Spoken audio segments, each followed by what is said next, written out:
हमारी गरिमा है कि पूरे भारत का नेतृत्व आज आरोग्य के क्षेत्र में, स्वास्थ्य के क्षेत्र में डॉक्टर हर्षवर्धन जी कर रहे हैं। उन्हें भी बुके देकर आप स्वागत करें और हमारे सबके मार्गदर्शक और श्रद्धेय पूज्य स्वामी जी महाराज का भी करोड़ों पतंजलि परिवार के साधकों और साथियों की ओर से स्वागत। और अब मैं बिना विलंब के पूज्य स्वामी जी महाराज से कहूँगा कि आज का उद्बोधन और इस कार्यक्रम को शुरू करें।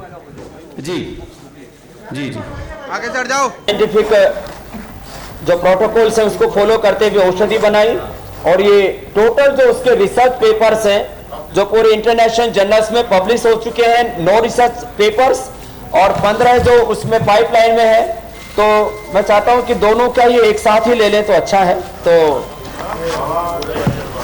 एक पूरा ही हो जाएगा। जी जी जी साहब।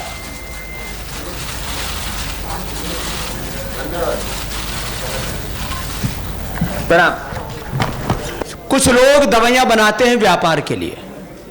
हमने व्यापार के लिए कोई नहीं दवाई बनाई, उपचार और उपकार की भावना से दवा बनाई। यदि मैं पिछले 30 वर्षों का डाटा कहूं आपसे, तो यदि बाजार से उनके मूल्य का जो डिफरेंस है उसको आप इवेल्युएट करें, कैलकुलेट करें, तो 10,000 करोड़ रुपए से ज्यादा के कम मूल्य की औषधियां बाजार में यदि मोती पिष्टी 300 रुपए की मिलती थी तो हमने 30 रुपए की दी। वहां शंख प्रदक मुक्ता शुक्ति अभिपत्ति करचूर्ण और तमाम तरह के रस रसायन भस्म पिष्टी अवलेह पाक, वो उनसे 5 से 10 गुना हमसे महंगे बेच रहे थे। हमने ये विशुद्ध रूप से इस देश को बाजार मान के नहीं, अपना एक परिवार मान करके, व्यापार मानकर, उपचार और उपकार की भावना से ये कार्य किया है। और अभी तो WHO के गवर्निंग काउंसिल के चेयरमैन हैं। मेरा तो सपना आने वाले 30 सालों तक हम योग आयुर्वेद में इस कदर कार्य करें कि WHO का हेड ऑफिस इंडिया में बन जाए। और वो सपना है हमारा। एक तरफ आत्मनिर्भर भारत का मिशन चल रहा है, तो वर्ल्ड बैंक, IMF और UNO भी भारत में क्यों नहीं हो सकता उसका हेड ऑफिस? दुनिया बदलती है, वक्त के साथ परिप्रेक्ष्य बदलते हैं, हम इस दिशा में आगे बढ़ रहे हैं। आज हम बहुत गौरवान्वित हैं कि दो हमारे केंद्रीय मंत्रियों ने आकर के ये केवल एक संस्था की बात नहीं है, किसी एक ब्रांड की बात नहीं है, ये हमारी संस्कारों की बात है, हमारी परंपरा विरासत की बात है। उस योग आयुर्वेद की विरासत को अपना आशीर्वाद देके, उसको अपना समर्थन दे करके हमें अनुग्रहित किया है। मैं एक बार पुनः कृतज्ञ हृदय से, क्योंकि अभी गडकरी साहब को भी जाना है और हर्षवर्धन जी को भी, उसके साथ साथ आचार्य श्री, ये जो पूरी PPT है, जो पूरा रिसर्च के पूरे प्रोटोकॉल्स हैं, उसको डॉक्टर अनुराग जी उसके बारे में कहेंगे, क्योंकि डॉक्टर हर्षवर्धन जी को गडकरी साहब को जाना है। तो मैं एक मिनट,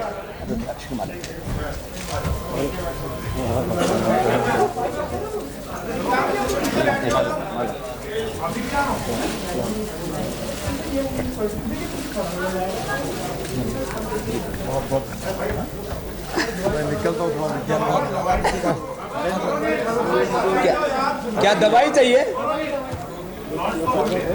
कोरोनिल का फोटो देखिए, फोटो करते हैं आप इसको। हाँ कोई बात, चलो लो जी, एक फोटो खींच दो, चलो खींच लो भाई, क्लोज हो जाए थोड़े लोग। जा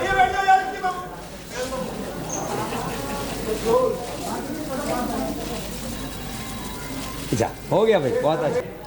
ये कोरोना की औषधि का भी क्लिनिकल कंट्रोल ट्रायल हमने निम्स से प्रारंभ किया, इसलिए हम डॉक्टर तोमर और निम्स का भी कृतज्ञता पूर्वक अभिनंदन करते हैं कि हमको पहला एक क्लिनिकल कंट्रोल ट्रायल करने का एक अवसर उन्होंने हमें उपलब्ध करवाया। और कोरोनिल श्वासारी अनुतेलसिस ये यात्रा शुरू हुई डेंगूनिल और पीडानिल से लेकर के फैटी लिवर, लिवर सिरोसिस और हेपेटाइटिस जैसे रोगों के संदर्भ में अभी तक स्थापित मान्यता ये थी कि एक बार किसी को हेपेटाइटिस A, B, C हो गया तो नेगेटिव नहीं होता।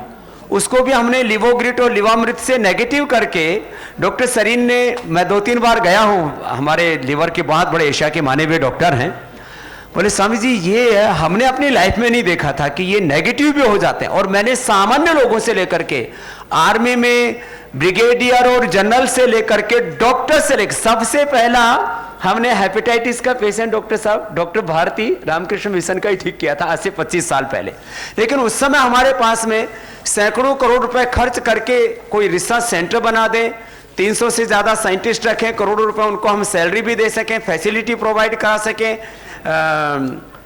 सेल एंड ट्रायल से लेकर के एनिमल ट्रायल से लेकर के और ह्यूमन ट्रायल तक का पूरा जो ड्रग डिस्कवरी का पूरा इंफ्रास्ट्रक्चर हमारे पास में नहीं था। लेकिन आज जो है ये दाएं बाएं, आपको थोड़ी देर में अभी आदरणीय श्री हर्षवर्धन जी और गडकरी जी का, क्योंकि थोड़ी देर के लिए हमने इनको आमंत्रित किया था, उनके प्रस्थान के उपरांत आपको पूरा ये ड्रग डिस्कवरी का जो पूरा साइकिल है, इसमें इनविट्रो से लेकर के इनविवो से लेकर के ह्यूमन ट्रायल तक का, प्री क्लिनिकल और पोस्ट क्लिनिकल ट्रायल तक का सब डेटा जो इन बुक्स में भी दिया है, उसके संदर्भ में आपको दिग्दर्शन भी श्रद्धेय आचार्य श्री करेंगे। मैं ये जो पूरा अनुसंधान जिसमें कोरोनिल एक औषधि है, और मैंने कहा डेंगू से लेकर के पीडानिल, ऑर्थोग्रिड से लेकर के और लिवोग्रिट, लिवामृत, कार्डियोग्रिट, सिस्टोग्रिट, पूरी एक लंबी सीरीज है। और इस पूरे अनुसंधान के कार्य को आप सबके बीच में जहां रखते हुए गौरव हो रहा है, वही हमारे यहाँ पर जैसे मैंने कहा पतंजलि योगपीठ की स्थापना से लेकर के आदरणीय श्री गडकरी जी, जिनका हमें निरंतर एक अभिभावक की तरह प्रीत मिलता है, उनसे लेकर के और हमारे देश के स्वास्थ्य मंत्री जी तक आज हमारे बीच में हैं। हम गौरव अनुभव कर रहे हैं कि इस कार्य को उनका आशीर्वाद, उनका मार्गदर्शन प्राप्त है।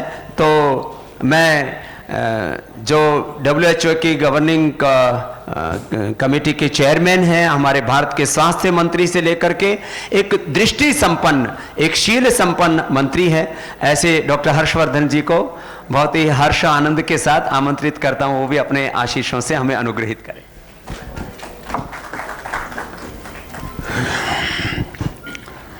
श्रद्धेय स्वामी रामदेव जी, भारत सरकार में मेरे वरिष्ठ कैबिनेट सहयोगी आदरणीय श्री नितिन गडकरी जी, आदरणीय स्वामी बालकृष्ण जी, आचार्य बालकृष्ण जी और डॉक्टर अनुराग वार्ष्णेय जी, आज के इस कार्यक्रम में उपस्थित सभी मीडिया के बंधु और भगिनी और सभी अन्य आमंत्रित संबंधित विशेषज्ञगण, आज से लगभग 27 साल पहले जब मुझे दिल्ली के स्वास्थ्य मंत्री के रूप में काम करने का मौका मिला था, तो ये लगभग जितना भी आयुर्वेद के बारे में पढ़ा है, लिखा है, समझा है, उसके कारण आयुर्वेद उसकी प्रतिष्ठा को सारे संसार में मॉडर्न साइंटिफिक तरीके से पुनर्स्थापित करने का एक स्वप्न ये हमेशा मन में रहा है। और उसका कारण यह है कि हम सब जानते हैं कि आयुर्वेद का सारा ज्ञान ये बहुत कुछ अथर्ववेद के अंदर समाहित है। चरक संहिता में, सुश्रुत संहिता में जो ज्ञान था, उसको ये सब जानकारियाँ जो अंतर्राष्ट्रीय रिकॉग्नाइज्ड डाटाज हैं या लिटरेचर है, उसमें सब विद्यमान है। 6ठी शताब्दी में इसको चाइनीज़ भाषा में ट्रांसलेट किया गया, 9वीं शताब्दी के अंदर इसको पर्शियन और अरेबिक भाषा में ट्रांसलेट किया गया, 12वीं शताब्दी से लेकर 17वीं शताब्दी के बीच में इसको यूरोपियन भाषाओं में ट्रांसलेट किया गया। भारत का निश्चित रूप से ये दुर्भाग्य रहा कि ब्रिटिश रूल में जो हमारा अपना traditional Indian system of medicine था, इसको सारे दुनिया के अंदर बड़े पैमाने पर रिकॉग्निशन होना चाहिए था और जिसका भारत में प्रचार और प्रसार होना चाहिए था, उसको उस प्रकार का प्रोत्साहन नहीं दिया गया और उसको उस प्रकार का प्रोत्साहन देने के लिए भारत को स्वतंत्रता प्राप्ति का इंतज़ार करना पड़ा।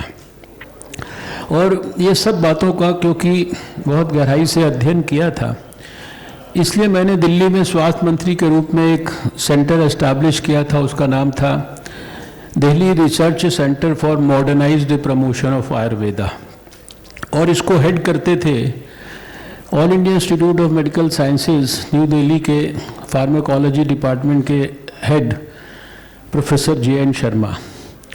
और जिस प्रकार के विषयों की आज यहाँ चर्चा हो रही है और जिसके बारे में पतंजलि रिसर्च संस्थान ने काम किया है, वो सारा काम और आयुर्वेद से जुड़ी हुई सारी जिस भी प्रकार की जानकारी सारे देश में जिस भी माध्यम से प्राप्त हो सकती है, उसको कैसे एक स्थान पर इकट्ठा किया जाए, कैसे उसको डिजिटली एस्टैब्लिश किया जाए, वो सारा काम उसका था।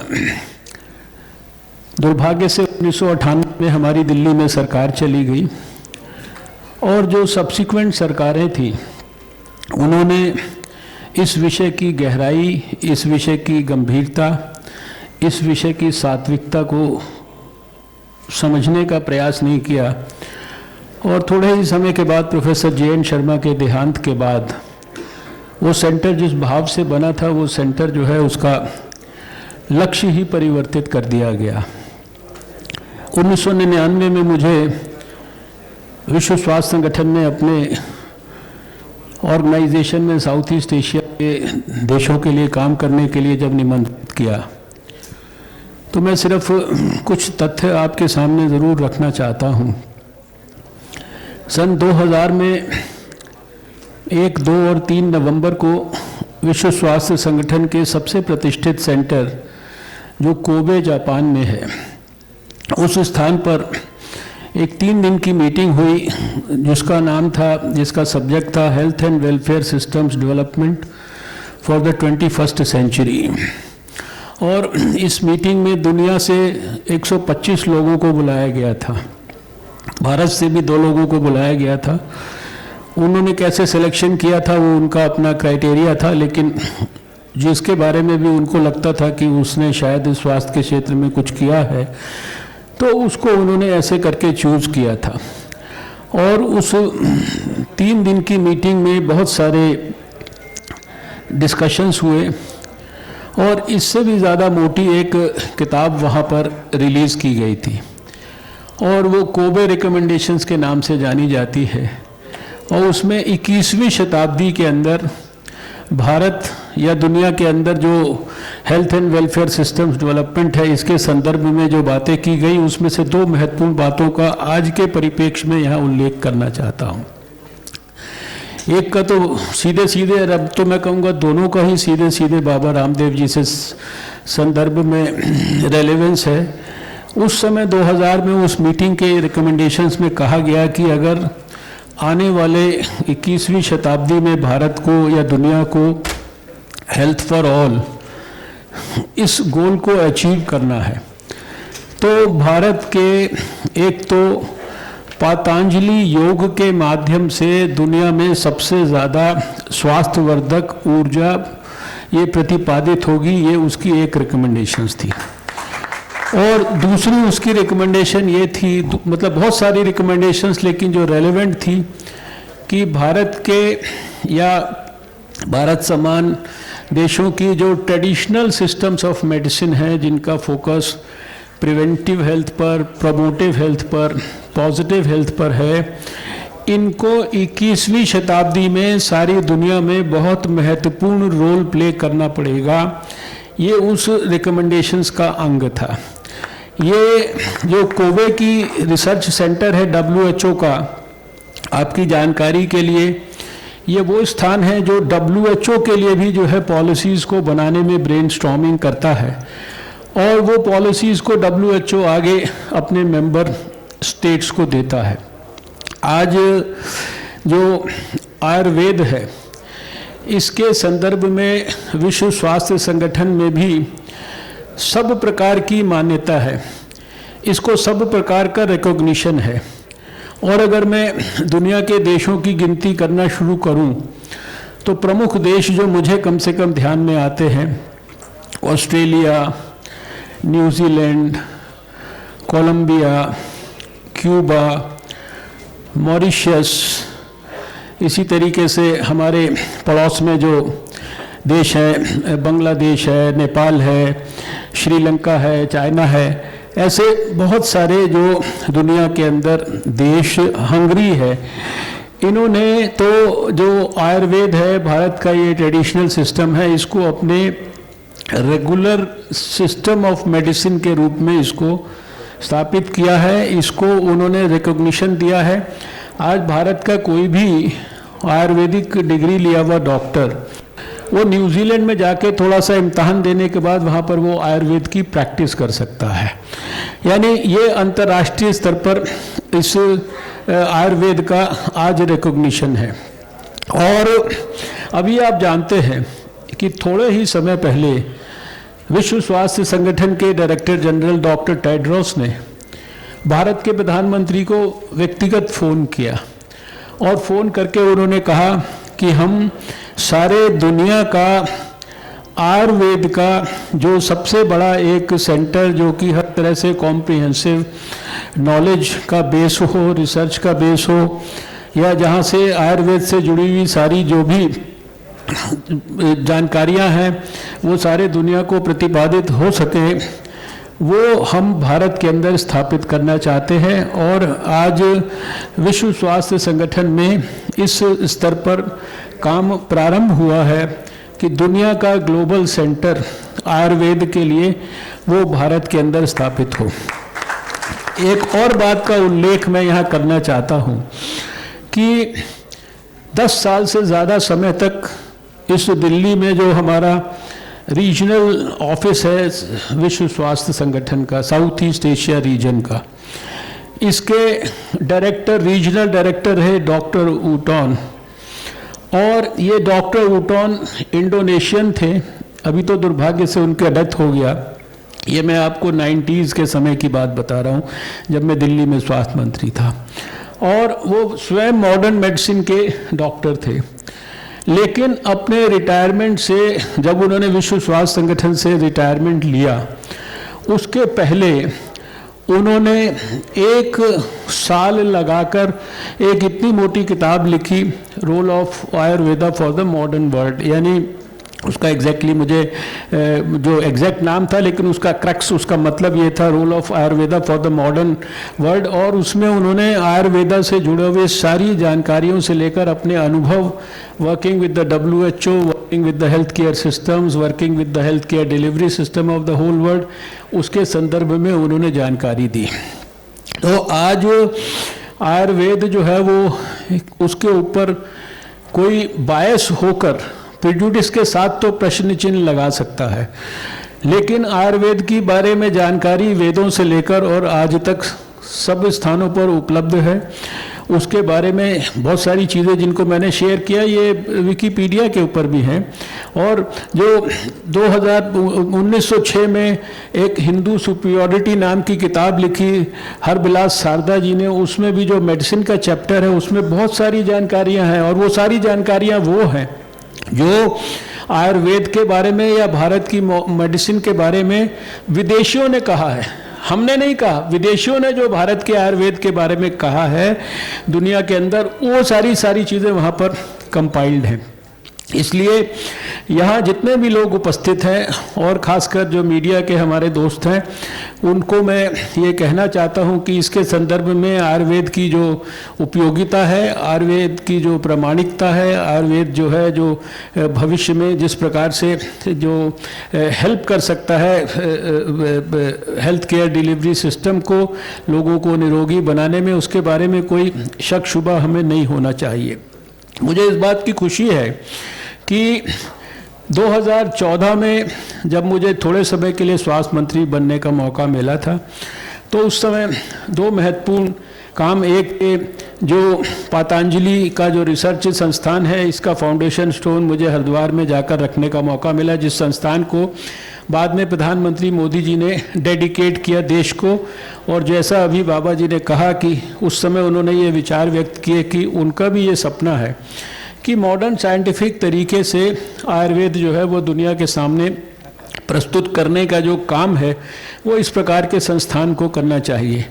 और उसी साल प्रधानमंत्री मोदी जी ने आयुष का एक नया मंत्रालय भारत में स्थापित किया 2014 में। और उसी 6 महीने में जब मुझे स्वास्थ्य मंत्री के रूप में काम करने का मौका मिला तो उनके आशीर्वाद से हम लोगों ने भारत में आज़ादी के बाद पहला नेशनल आयुष मिशन स्थापित किया। यानी सरकार इस संदर्भ में जो बाबा जी का सपना है, सरकार का भी वही सपना है। और आज इस बात की खुशी है कि कोविड काल के अंदर जो कोविड के लिए प्रिवेंशन की दृष्टि से, ट्रीटमेंट की दृष्टि से, जहां एक तरफ बाबा जी के संस्थान ने पूरा रिसर्च किया और जिसके बारे में अभी कहा गया कि वो सारे प्रेजेंटेशंस भी अभी करेंगे, और जो सबसे बड़ा चैलेंज था हमारे देश के सामने कि हम अच्छे हैं, ये हमें भी पता है, दुनिया भी मानती है, कहती है, लेकिन उसको दबे स्वर में कहती है, उसको इस्तेमाल भी करती है, लेकिन उसके बावजूद भी हमको स्वीकार नहीं करती है। उसको साइंटिफिक जब मॉडर्न टूल्स की मदद से हम दुनिया के सामने पुनर्स्थापित करते हैं तो कोई उसको चैलेंज नहीं कर सकता। तो जैसे ये सारे हमारे आचार्य बालकृष्ण जी बहुत विद्वान व्यक्ति है, उनके बारे में मैंने बहुत समझा है, जाना है, उनकी पुस्तकें पढ़ी हैं, वेदों के बारे में उन्होंने बहुत ज्ञान जो है अपनी पुस्तकों के अंदर जो है समाहित किया है। इसलिए मेरे पास वास्तव में उनके संदर्भ में सही उपयुक्त शब्द नहीं है। मैं हृदय से उनको प्रणाम करता हूँ बाबा जी के साथ। लेकिन जो हमारा आयुष मंत्रालय है, आपकी जानकारी के लिए, क्योंकि आज इस कार्यक्रम में आना था तो मैंने कल रात को लेटेस्ट जो रिजल्ट्स हैं, क्योंकि मैंने इस आयुष काल में कई सारे रिसर्च एक्टिविटीज़ आयुष मंत्रालय की मैंने उनको शुरुआत करने के अंदर भी मैंने कुछ भूमिका निभाई थी, तो मैंने वो सारे डाटाज और वो सारे मंगवाए। तो मुझे पता लगा कि कोविड काल में आयुष मंत्रालय ने 140 स्थानों पर भारत में 109 जो है किस्म की स्टडीज की, जिसमें कि 39 स्टडीज जो है उन्होंने प्रोफाइलैक्सिस पर और 32 स्टडीज जो है उन्होंने ट्रीटमेंट के ऊपर, और साथ में प्री क्लिनिकल वगैरह स्टडीज और ऑब्जर्वेशनल स्टडीज। और सबके मैंने जो रिजल्ट्स देखे तो सब में जो रिजल्ट्स में बहुत ही एनकरेजिंग, हर प्रकार से पॉजिटिव रिजल्ट्स वहाँ भी मुझे नज़र आए। और आयुर्वेद का जो लोगों को स्वस्थ रखने की दिशा में जो योगदान हो सकता है, और अगर कोविड काल के अंदर वो योगदान जो है एक प्रकार से और ज़्यादा एस्टैब्लिश होता है, तो शायद आयुर्वेद को किसी प्रकार के और बड़े सर्टिफिकेशन की ज़रूरत नहीं है। और मैं ये समझता हूँ कि अभी अगर इसको टेक्निकल तरीके से भी अध्ययन करेंगे तो भारत में 30,000 करोड़ रुपए की इकोनॉमी है आयुर्वेद की, जिसका हर साल 15 से 20% का ग्रोथ होता था। ये ऑफिशियल डाटा है, लेकिन अभी ये प्री कोविड ईरा का है। और पोस्ट कोविड ईरा में हमारे भारत में आयुर्वेद की जो इकोनॉमी है उसका जो 30,000 करोड़ की, उसका जो ग्रोथ रेट प्री कोविड 15 से 20% था, वो अब 50 से 90% तक ग्रोथ रेट हो गया उस इकोनॉमी का। ये अपने आप में इस बात का सूचक और परिचायक है कि भारत के लोगों ने और दुनिया के लोगों ने उसको किस प्रकार से एक्सेप्ट किया है। एक्सपोर्ट्स की दृष्टि से भी बहुत इसमें मार्क्ड इम्प्रूवमेंट हुए हैं, फॉरेन डायरेक्ट इन्वेस्टमेंट्स की दृष्टि से भी बहुत मार्क्ड इम्प्रूवमेंट हुए हैं। आज इस कार्यक्रम का जो परिवेश है वो ये नहीं है, परिवेश है आचार्य बालकृष्ण जी ने जो बाबा रामदेव जी के मार्गदर्शन में रिसर्च किया है। मैं हृदय से उनको बधाई देता हूँ। और मेरा ये कहना है कि इस मॉडर्न तरीके से, साइंटिफिक तरीके से आयुर्वेद को अच्छी ढंग से पूरे दुनिया में पुनर्स्थापित करने की जो यज्ञ है, इसमें जितनी भी ज़्यादा से ज़्यादा आहुति डाली जाएगी वो भारत के लिए तो एक प्रकार से गर्व और गौरव का विषय होगा, लेकिन उससे भी ज़्यादा ये पूरी मानवता की, पूरे देश के, दुनिया के लोगों के स्वास्थ्य की रक्षा के लिए भी ये एक बहुत बड़ी महत्वपूर्ण भूमिका निभाएगा। इसलिए इसको विश्व कल्याण का एक बहुत बड़ा प्रकल्प मानकर इस काम को आगे बढ़ाना चाहिए। मैं हृदय से बाबा जी को उन्होंने आग्रह किया है कि मुझे यहाँ पर आकर जो है अपनी उपस्थिति दर्ज करनी है, तो उनके आदेश का मैंने पालन करते हुए मैं यहाँ पर आया हूँ। लेकिन जितनी भी बातें मैंने कही हैं वो बहुत गहराई से कही हैं, गंभीरता से कही हैं, अध्ययन करने के बाद कही हैं, इसलिए इनके बारे में किसी भी किस्म का शक, शुबा, संदेह अपने मन में कोई भी ना रखे। ये मेरी आप सबसे विनम्र विनती है।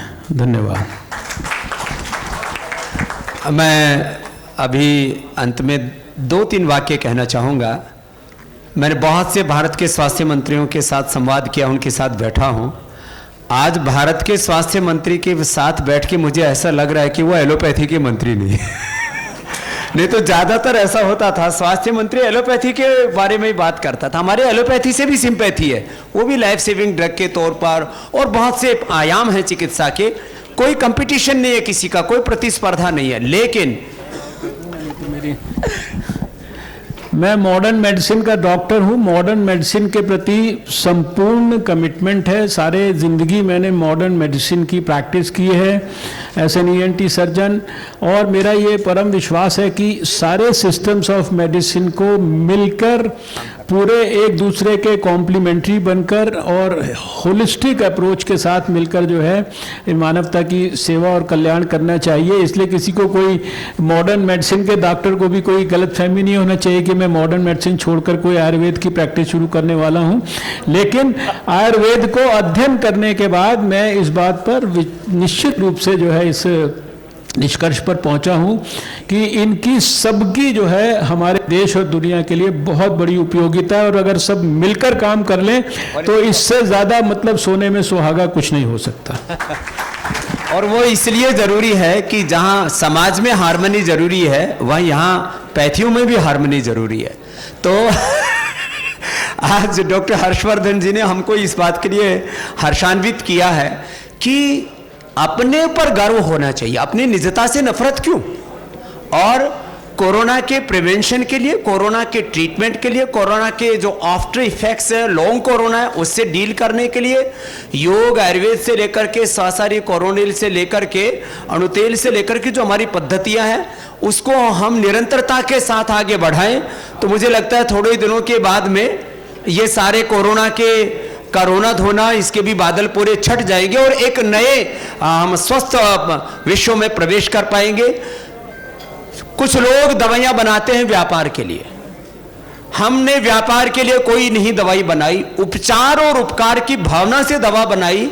यदि मैं पिछले 30 वर्षों का डाटा कहूं आपसे, तो यदि बाजार से उनके मूल्य का जो डिफरेंस है उसको आप इवेल्युएट करें, कैलकुलेट करें, तो 10,000 करोड़ रुपए से ज्यादा के कम मूल्य की औषधियां बाजार में यदि मोती पिष्टी 300 रुपए की मिलती थी तो हमने 30 रुपए की दी। वहां शंख प्रदक मुक्ता शुक्ति अभिपत्ति करचूर्ण और तमाम तरह के रस रसायन भस्म पिष्टी अवलेह पाक, वो उनसे 5 से 10 गुना हमसे महंगे बेच रहे थे। हमने ये विशुद्ध रूप से इस देश को बाजार मान के नहीं, अपना एक परिवार मान करके, व्यापार मानकर उपचार और उपकार की भावना से ये कार्य किया है। और अभी तो WHO के गवर्निंग काउंसिल के चेयरमैन हैं। मेरा तो सपना आने वाले 30 सालों तक हम योग आयुर्वेद में इस कदर कार्य करें कि WHO का हेड ऑफिस इंडिया में बन जाए। और वो सपना है हमारा। एक तरफ आत्मनिर्भर भारत का मिशन चल रहा है, तो वर्ल्ड बैंक, IMF और UNO भी भारत में क्यों नहीं हो सकता उसका हेड ऑफिस। दुनिया बदलती है, वक्त के साथ परिप्रेक्ष्य बदलते हैं, हम इस दिशा में आगे बढ़ रहे हैं। आज हम बहुत गौरवान्वित हैं कि दो हमारे केंद्रीय मंत्रियों ने आकर के ये केवल एक संस्था की बात नहीं है, किसी एक ब्रांड की बात नहीं है, ये हमारी संस्कारों की बात है, हमारी परंपरा विरासत की बात है। उस योग आयुर्वेद की विरासत को अपना आशीर्वाद देके उसको अपना समर्थन दे करके हमें अनुग्रहित किया है। मैं एक बार पुनः कृतज्ञ हृदय से, क्योंकि अभी गडकरी साहब को भी जाना है और हर्षवर्धन जी को भी, उसके साथ साथ आचार्य श्री, ये जो पूरी पीपीटी है, जो पूरा रिसर्च के पूरे प्रोटोकॉल्स हैं, उसको डॉक्टर अनुराग जी उसके बारे में कहेंगे, क्योंकि डॉक्टर हर्षवर्धन जी को, गडकरी साहब को जाना है। तो मैं एक मिनट,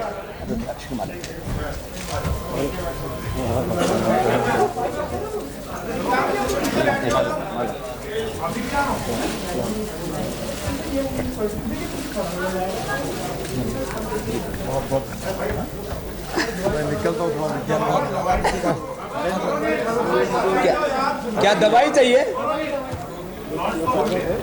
कोरोनिल का फोटो देखिए, फोटो से फोटो करते हैं आप इसको। हाँ कोई बात, चलो लो जी, एक फोटो खींच दो, चलो खींच लो भाई, क्लोज हो जाए थोड़े लोग। जा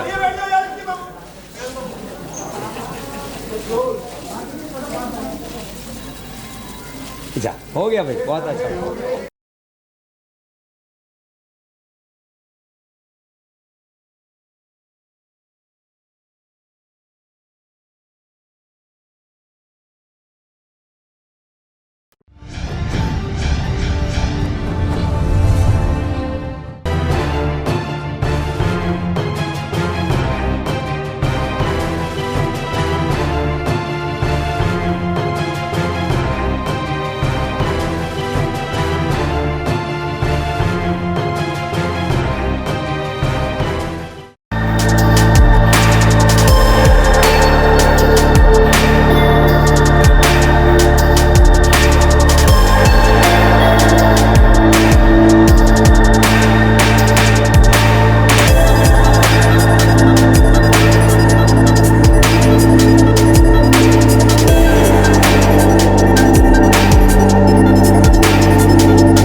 Download Tarang online radio app from Google Play Store.